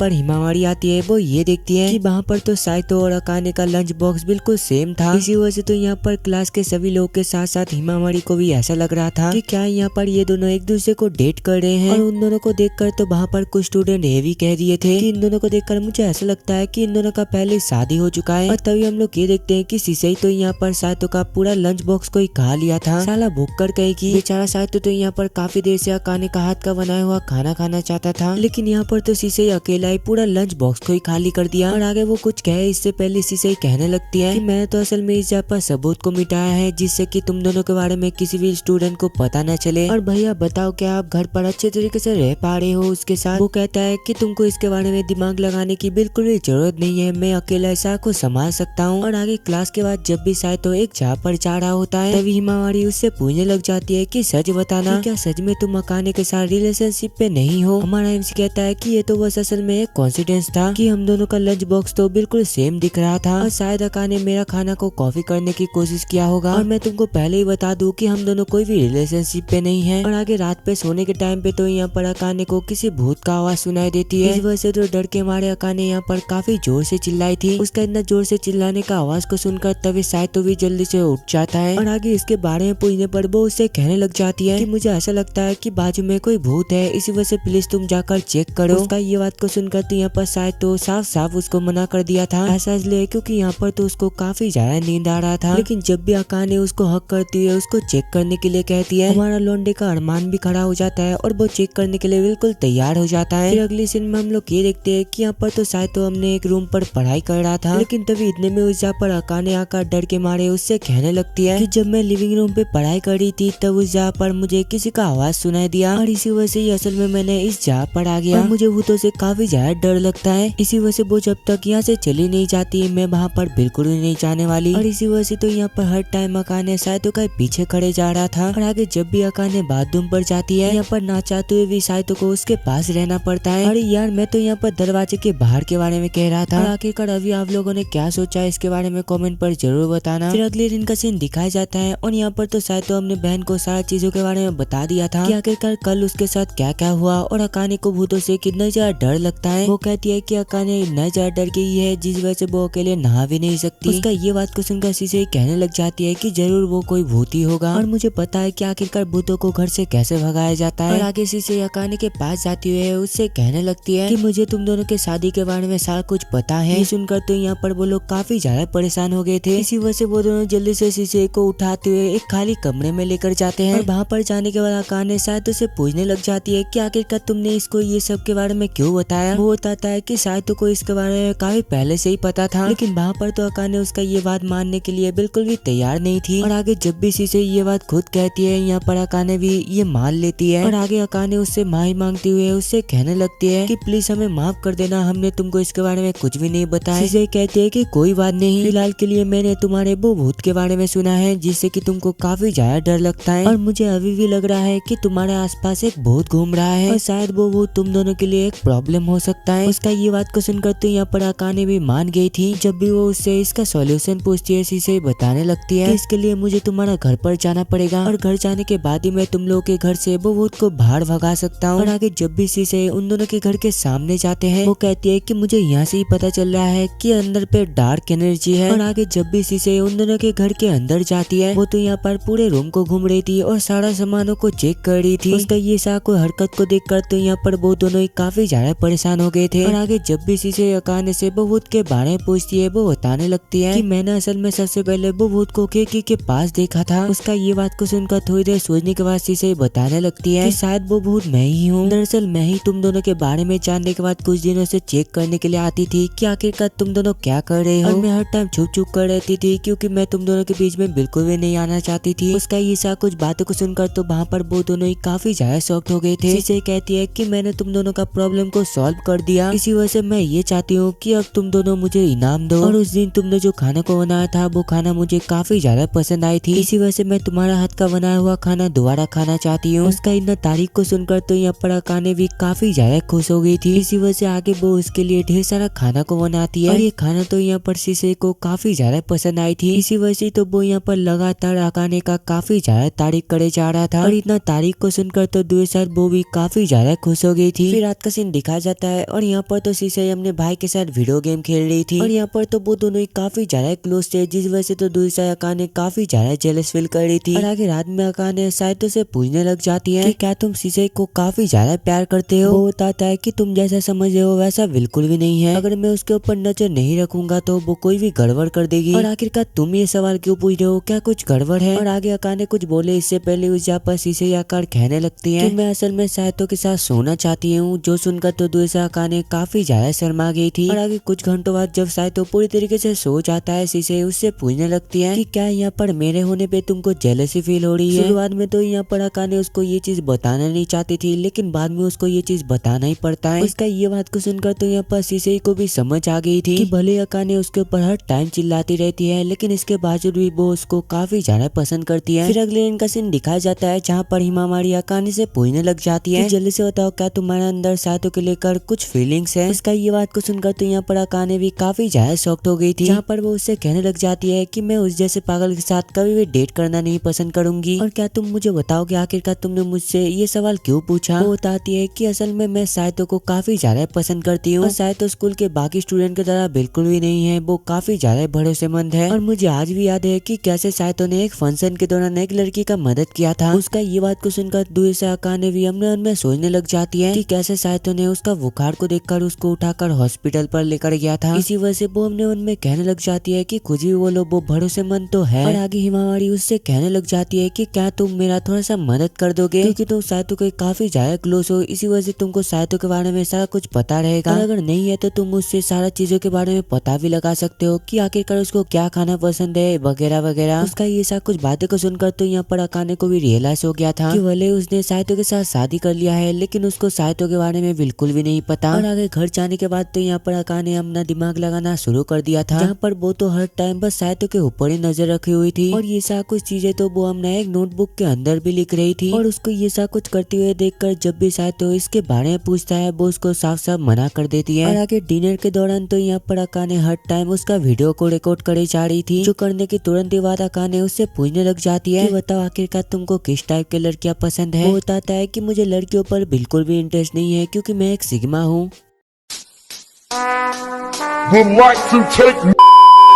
लेकिन आगे जब भी अकाने काफी डरावने तरीके से उससे पूछने लग जाती है कि अब बताओ आखिरकार तुमको खाने में क्या पसंद है। वो बताता है कि मुझे असल में खाने में सुशी और स्टेक पसंद है। उसका ये बात को सुनकर तो यहाँ पर अकाने अपने नोटबुक पे वो चीज भी लिख दिया था कि आखिरकार उसको क्या क्या चीजें खाना पसंद है। और अगले दिन पे जब भी अकाने हिमावारी को ये सब के बारे में बताती है, हिमावारी तो यहाँ पर यकीन ही नहीं कर पा रहा था कि उसको इतना आसानी से ये सब के बारे में पता चल गया। और आगे अकाने उसको साइतो के हॉबीज के बारे में भी बताती है कि उसको बुक पढ़ने के साथ साथ गेम गेम खेलना कितना ज्यादा पसंद है। उसका ये बात को सुनकर तो यहाँ पर हिमावारी काफी ज्यादा शॉक्ड हो गई थी, क्योंकि यहाँ पर उसको बिल्कुल भी नहीं लगा था कि उसको इतना डिटेल से इसके बारे में पता चल जाएगा। उसका ये बात को सुनकर तो यहाँ पर अकाने को भी रियलाइज हो गया था कि उसने आज कुछ ज्यादा ही बता दिया, जिस वजह से वो बहाना बनाती हुई कहने लग जाती है कि मैंने तो वो साइतो और शीशे का बातचीत को सुन लिया था। और आगे जब भी वो दोनों घर पर जाते हैं, यहाँ पर तो साइतो काफी ज्यादा उदास हो गया था, क्योंकि डिनर में स्टेक बिल्कुल भी नहीं था। और इतने सारे सवालों के बाद तो यहाँ पर हमारे एमसी को तो ऐसा लग रहा था कि शायद वो उससे उसका पसंदीदा खाने के बारे में इसलिए पूछ रहा है क्योंकि वो आज ये डिनर को बनाने वाली है। उसका ये बात को सुनकर तो दूर से अकाने भी काफी ज्यादा शॉक्ड हो गई थी, क्योंकि यहाँ पर उसको लगा नहीं था कि साइतो को उसका हाथ का बनाया हुआ स्टेक खाना है। इसी वजह से आगे वो दोनों जल्दी से स्टेक को परचेस करने के लिए निकल पड़ते हैं। और आगे घर पहुंचने के बाद अकाने उसके लिए स्टेक बनाती है, और ये स्टेक तो यहाँ पर साइतो को भी काफी ज्यादा पसंद आया था। जहाँ पर हम लोग ये देखते हैं कि यहाँ पर तो हमारा एमसी उसका कुछ ज्यादा ही तारीफ कर रहा था, जो सुनकर तो दूर से अकाने भी काफी ज्यादा खुश थी। फिर अगले दिन का सीन दिखाया जाता है, जहाँ पर हिमावारी उससे पूछने लग जाती है कि बताओ आखिरकार तुमको किस टाइप की लड़कियां पसंद है। वो बताता है कि मुझे असल में लड़कियों का टाइप वाइब नहीं पसंद है, मुझे अगर किसी के साथ रिलेशनशिप पे आना ही है तो मैं उसके साथ थोड़ा सा टाइम स्पेंड करूंगा, जिससे कि मैं उससे सच्ची में प्यार कर सकूं। उसका ये बात को सुनकर तभी अचानक से हिमावारी उससे पूछने लग जाती है, तो फिर बताओ आखिरकार तुम मेरे बारे में क्या महसूस करते हो। उसका ये बात को सुनकर तो यहाँ पर शायद तो काफी ज्यादा शॉक्ड हो गया था। आगे जब भी हिमावारी को ये चीज रियलाइज होती है, वो उसको बाय कहते हुए चुपचाप वहाँ से चली जाती है। फिर रात का सीन दिखाया जाता है, जहाँ पर अकाने साइतो का रूम का छानबीन कर रहा था, और तभी अचानक से उस जगह पर उसके एक नोटबुक मिलता है, और यहाँ पर तो वो नोटबुक के ऊपर सुपर सिगरेट लिखा हुआ था। ये देखकर तो यहाँ पर अकाने को समझ नहीं आ रही थी कि आखिरकार ये नोटबुक के अंदर क्या लिखा हुआ है। जब भी आगे वो उस चीज को चेक करने के लिए जाती है, तभी इतने में उस जगह पर साइतो आ जाता है। उसको अचानक से यहाँ पर देखकर तो वो यहाँ पर काफी ज्यादा घबरा गई थी। और आगे थोड़ा सा शांत होने के बाद अकाने उससे कहने लग जाती है कि क्या तुम मुझे थोड़ा सा कुछ अच्छा बुक सजेस्ट कर सकते हो। उसका ये बात को सुनकर ही साइतो तुरंत ही उसको एक बुक देते हुए कहने लग जाता है कि ये बुक को पढ़ो, ये मेरा पसंदीदा बुकों में से एक है। और अगले दिन पे अकाने ये सा कुछ हिमावारी को जाकर बता देती है। इसका ये सा कुछ बातें को सुनकर हिमावारी कहने लग जाती है कि मुझे असल में ज्यादा बुक पढ़ना बिल्कुल भी पसंद नहीं है, क्योंकि जब भी मैं ये करने का ट्राई करती हूँ मुझे काफी ज्यादा मुश्किल होती है। फिर अगले सीन में हम लोग ये देखते हैं कि साइतो तो यहाँ पर हिमावारी को थैंक यू कह रहा था, क्योंकि वो तो यहाँ पर हमेशा उसका और अकाने का झगड़ा को रोकने के लिए आ जाती थी। जहाँ पर साइतो उससे कहने लग जाता है कि अगर तुम नहीं होते तो मैं एक दिन ना एक दिन मारा जाता। उसका ये सा कुछ बातें को सुनकर हिमावारी बताने लग जाती है कि कैसे अकाने ने बचपन में एक दिन मुझे बुली करने वाले सभी बच्चों से बचाया था, और उस टाइम पे मैं बिल्कुल भी अच्छी नहीं दिखती थी, इसी वजह से सभी लोग मुझे काफी ज्यादा चिढ़ाते थे। लेकिन अकाने एक ऐसी लड़की थी जो कि हमेशा मेरा साथ दिया। और तभी हम लोग ये देखते हैं कि उन दोनों का बातें तो यहाँ पर अकाने बाहर से सा कुछ सुन लिया था। जहाँ पर हम लोग ये देखते हैं कि उसका ये सा कुछ बातों को सुनकर तो यहाँ पर वो भी काफी ज्यादा खुश थी। और आगे लंच ब्रेक के दौरान हिमावारी उससे कहने लग जाती है कि मैंने आज ये डिसाइड किया है कि मैं आज तुम्हारे घर पर जाकर पूरा दिन बातें करूंगी। उसका ये बात को सुनकर तो दूसरा अकाने काफी ज्यादा घबरा गई थी, क्योंकि अगर वो उसके घर पर आएगा तो उसको और साइतो के सिगरेट के बारे में सारा कुछ पता चल जाएगा। शुरुआत में तो यहाँ पर वो काफी ज्यादा मना करने की कोशिश कर रही थी, लेकिन बाद में उसको भी ये मानना ही पड़ता है। और आगे स्कूल खत्म होने के बाद जब भी वो जल्दी से घर पर जाती है, वो इसके बारे में साइतो को सारा कुछ बता देती है कि कैसे हिमावारी आज उसके घर पर आने वाली है, इसी वजह से तुमको जल्दी से सारा कुछ साफ सफाई कर लेना चाहिए। और आगे जब भी हमारा एमसी साफ सफाई करने ही वाला होता है, तभी इतने में उस जगह पर हिमावारी आ जाती है। हिमावारी को यहाँ पर देखकर वो जल्दी से अपने रूम की तरफ भाग जाता है। जहाँ पर पहुंचने के बाद वो जल्दी से सारा कुछ साफ करने लग जाती है। और दूसरा हम लोग हिमावारी और अकाने को देखते हैं, जो कि एक दूसरे के साथ बातें कर रहे थे। जहाँ पर हिमावारी बताने लग जाती है कि मैं साइतो को काफी ज्यादा पसंद करती हूँ, इसी वजह से मैं असल में उसके साथ एक डेट पर जाना चाहती हूँ। लेकिन इससे पहले मैं ये जानना चाहती हूँ कि कहीं तुम्हारे अंदर साइतो को लेकर कोई फीलिंग्स तो नहीं है, क्योंकि मैं नहीं चाहती कि मेरी वजह से तुम दोनों का फ्रेंडशिप खत्म हो जाए। अकाने कहती है कि आखिरकार तुम ये क्या बकवास कर रहे हो, मैं आखिरकार उस जैसे लड़के को क्यों ही पसंद करूंगा। उसका ये बात को सुनकर आगे हिमावारी भी थोड़ा सा रिलैक्स हो जाती है। और तभी हम लोग उस जगह पर साइतो को देखते हैं, जो कि एक जगह पर छुप छुप कर उन दोनों का बातें को सुन रहा था। लेकिन जब भी वो अकाने का ये बात को सुनता है, उसके दिल में तो काफी ज्यादा दर्द हो रहा था, क्योंकि यहाँ पर बेचारा वो भी तो धीरे धीरे करके उसको पसंद करने लग गया था। फिर अगले दिन का सीन दिखाया जाता है, जहाँ पर हिमावारी साइतो को एक रूम पर ले जाती है, उसको डेट पर चलने के लिए कहती है। और तभी हम लोग बाहर पे अकाने को देखते हैं, जो कि ये सा को सुनकर काफी ज्यादा दुखी थी। और तभी इतने में उस जगह पर शीशे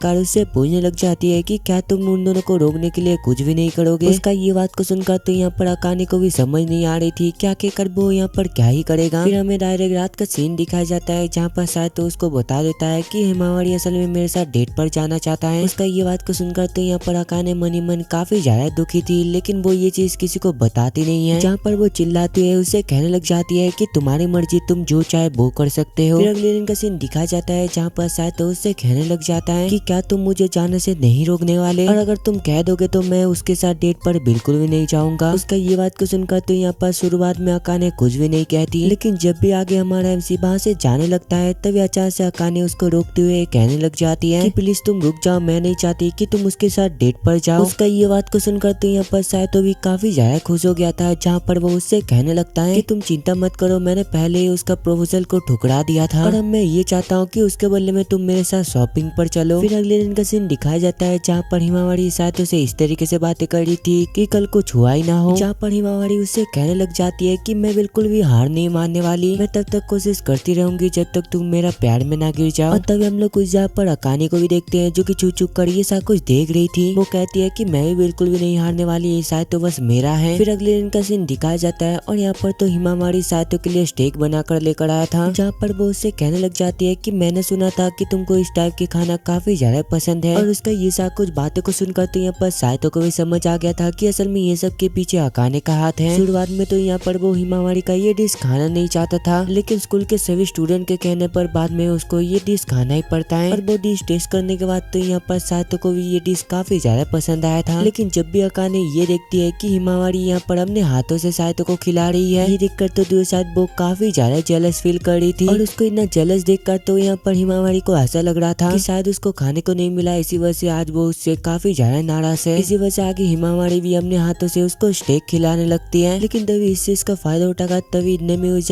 पर शीशे ही आकर साइतो के साथ साथ अकाने का लंच बॉक्स पूरा ही खाली कर देती है। मतलब सच में ये कितना ज्यादा भुक्कड़ है, हर टाइम बस खाती रहती है। और आगे हिमावारी उससे कहने लग जाती है कि मैं ये चाहती हूँ कि तुम मेरे घर पर आकर मेरे साथ पढ़ाई करो, मुझे असल में पढ़ाई में थोड़ा सा दिक्कत हो रही है और तुम क्लास के टॉपर हो, इसी वजह से मैं ये चाहती हूँ कि तुम मेरे घर पर आकर मुझे थोड़ा सा पढ़ाओ। उसका ये बात को सुनकर तो यहाँ पर अकाने तो ये होने नहीं दे सकती थी, इसी वजह से वो उन दोनों को बीच में टोकते हुए कहने लग जाती है कि क्या तुम्हें नहीं लगता कि ये कुछ ज्यादा जल्दबाजी हो जाएगी, अगर तुम साइतो के साथ पढ़ाई करोगे तो वो तुम्हारे साथ जबरदस्ती भी कर सकता है। वो कहती है अगर ऐसी बात है तो मुझे इससे बिल्कुल ही फर्क नहीं पड़ता, क्योंकि मैं साइतो को कुछ ज्यादा ही पसंद करती हूँ। मतलब सभी इसको देखकर सीखो कि आखिरकार लाइक करना किसको कहते हैं। अगर हमारा एमसी उसके साथ बोसा कुछ करने का भी कोशिश करेगा तो इस पर हिमावारी कुछ भी नहीं कहेगी। ये सब कुछ देखकर तो मैं बस एक ही चीज कहना चाहता हूँ, Women.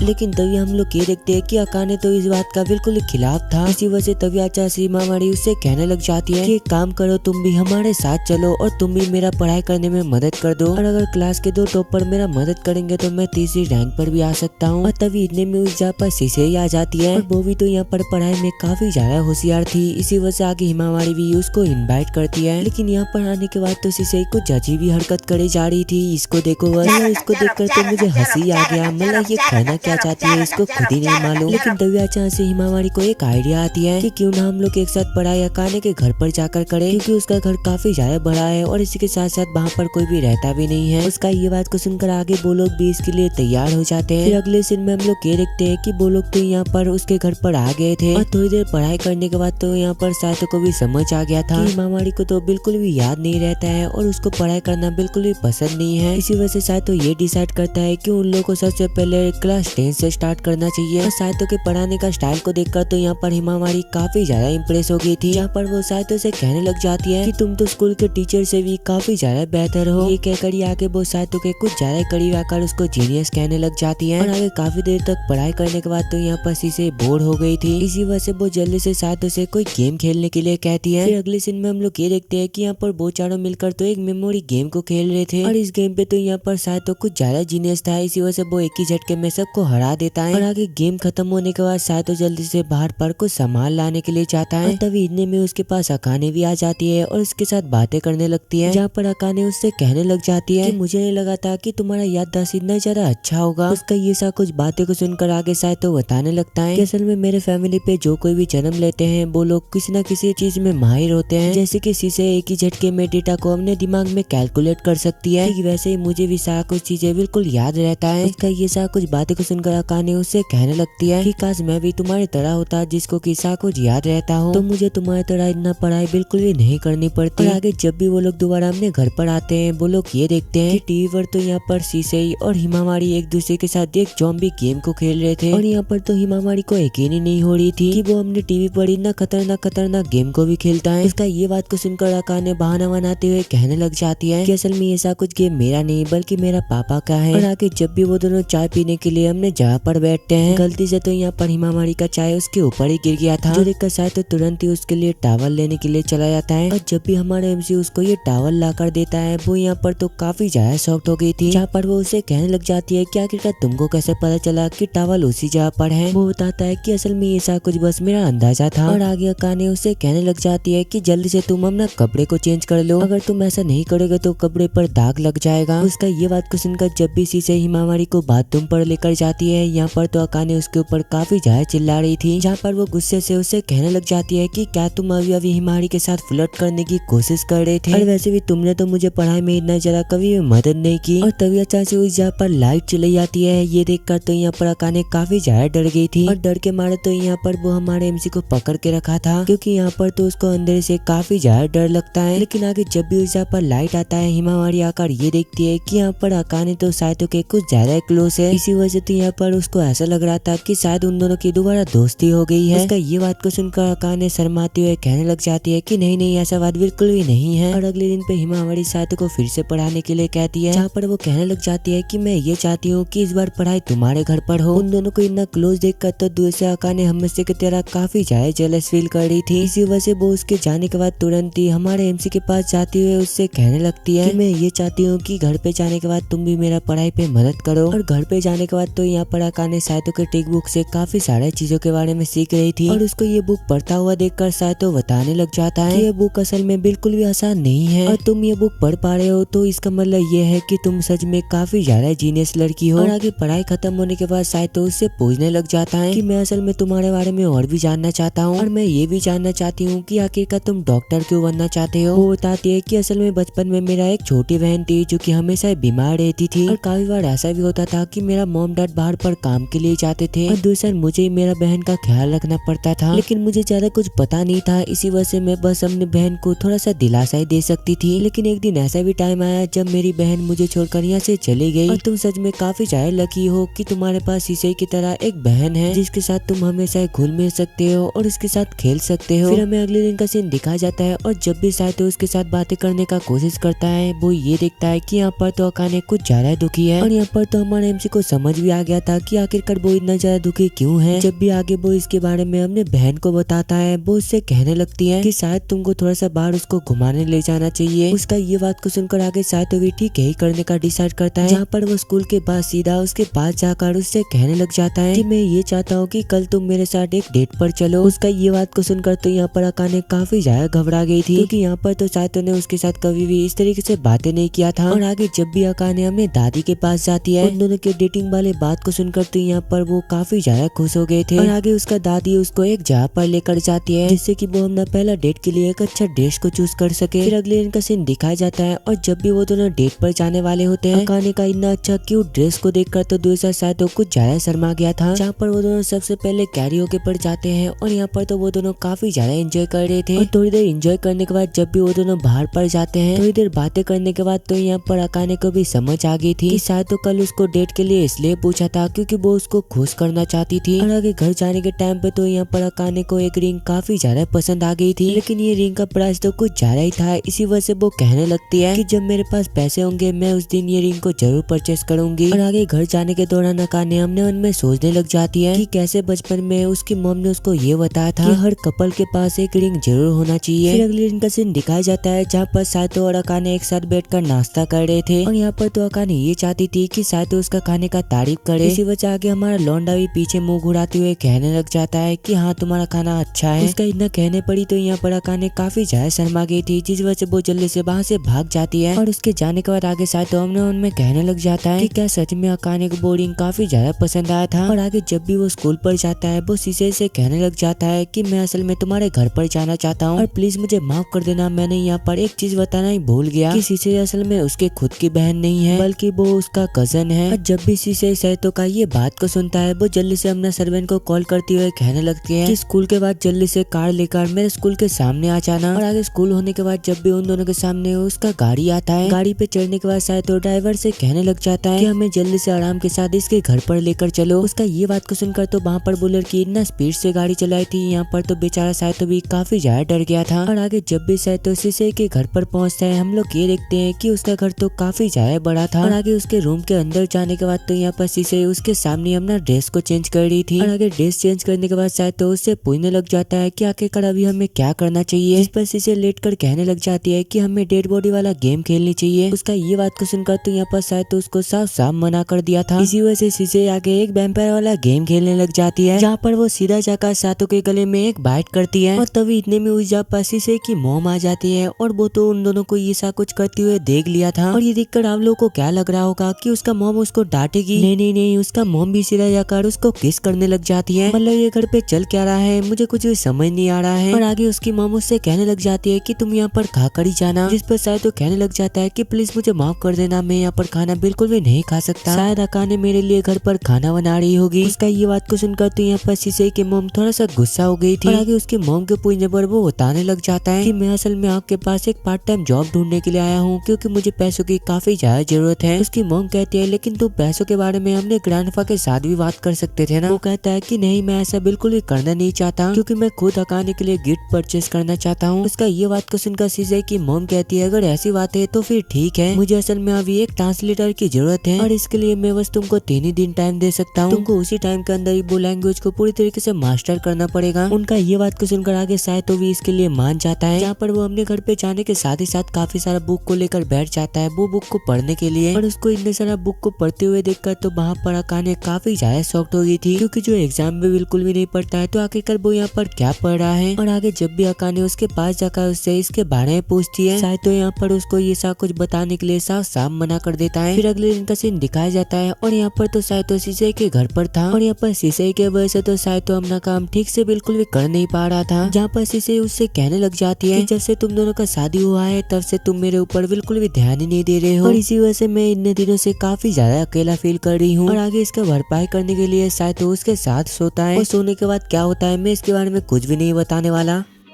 समझ रहे हो? समझ रहे हो आप? समझ रहे हो ना?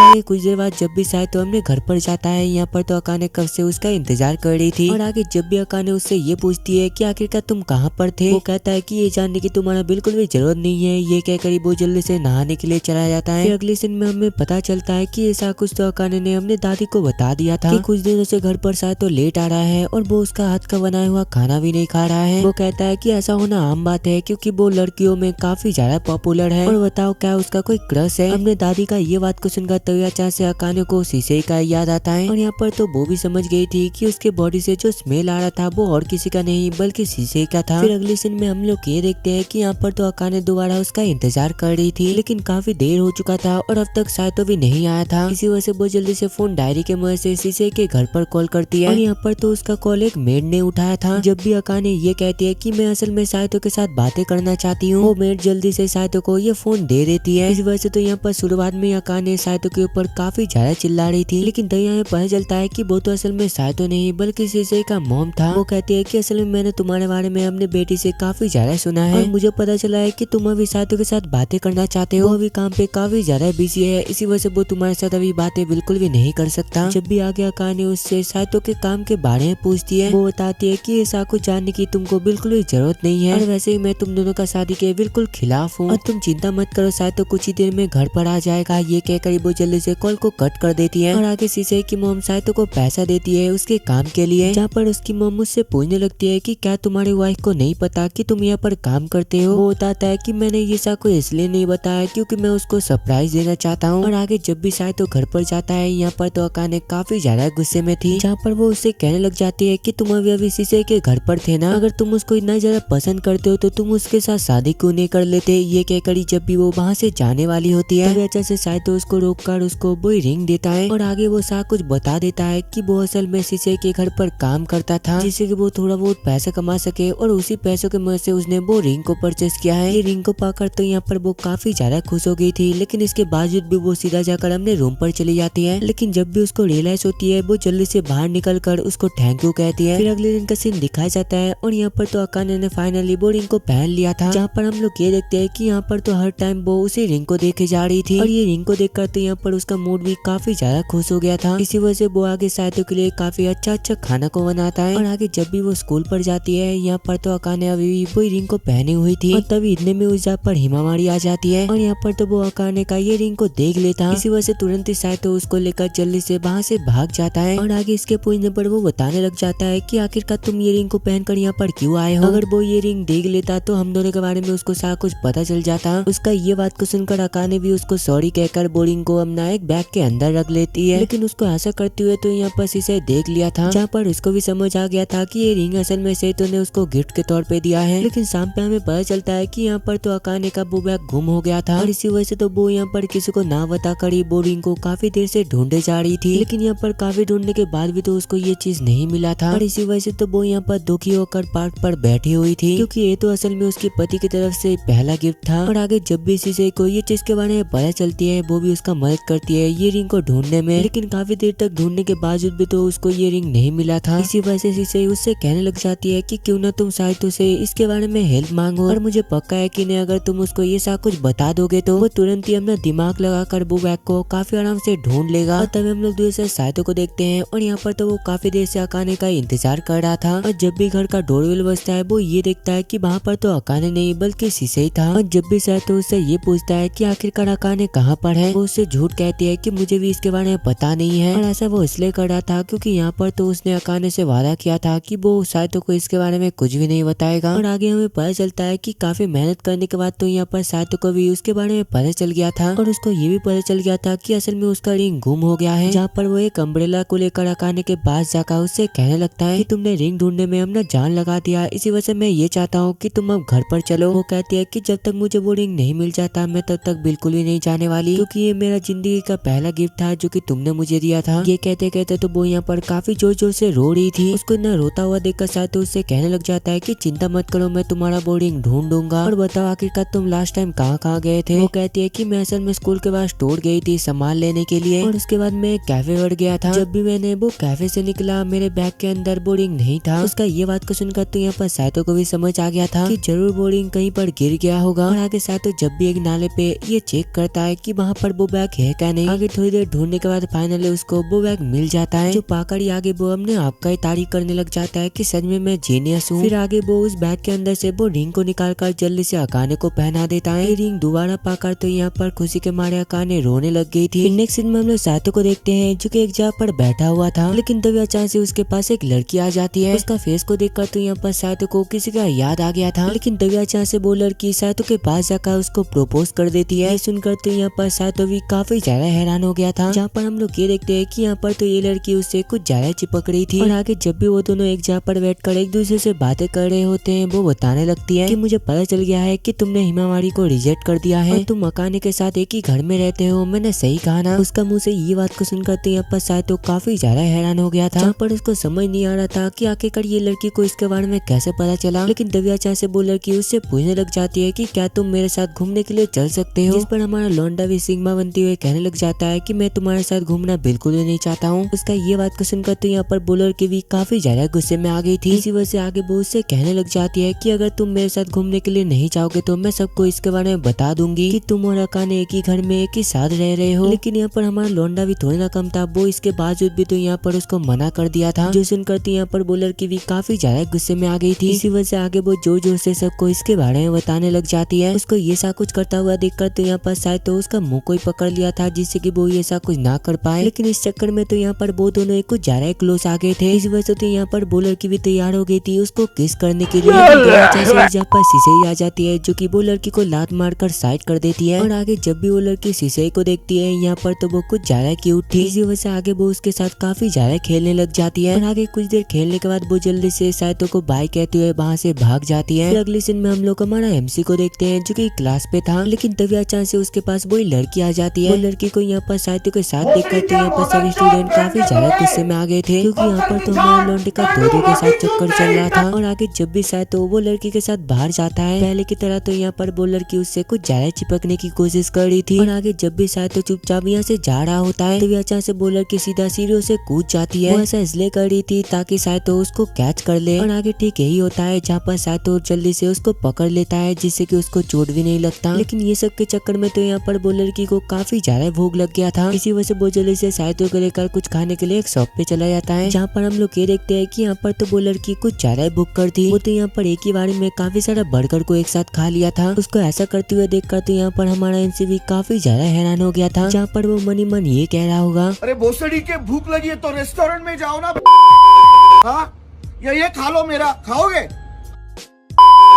और आगे थोड़ी देर बातें करते करते वो लड़की जल्दी से साहित्य के घर पर चली आती है। और जब भी अकाने दरवाजे को खोलती है, वो ये देखती है कि यहाँ पर तो वो लड़की साहित्य के साथ कुछ ज्यादा चिपक रही थी। ये देखकर तो यहाँ पर अकाने भी काफी ज्यादा गुस्से में आ गई थी, जहाँ पर वो साहित्य से पूछने लग जाती है कि आखिरकार तुम मेरी छोटी बहन के साथ क्या कर रहे हो। उसका ये सब कुछ बातें को सुनकर तो यहाँ पर हमारा एमसी को समझ ही नहीं आ रहा था कि आखिरकार यहाँ पर चल क्या रहा है और क्या ये लड़की उसकी छोटी बहन है। और आगे हमें पता चलता है कि ये लड़की का नाम तो असल में माओ है और वो असल में अकाने की छोटी बहन है। और यहाँ पर तो माओ अपनी बड़ी बहन को देखकर काफी ज्यादा खुश हो गई थी। इसी वजह से वो सीधा जाकर उसको हक कर लेती है, जहाँ पर हम लोग ये देखते हैं कि काफी वर्षों बाद मिलने के बाद तो यहाँ पर वो दोनों एक दूसरे से काफी ढेर सारा बातें कर रहे थे।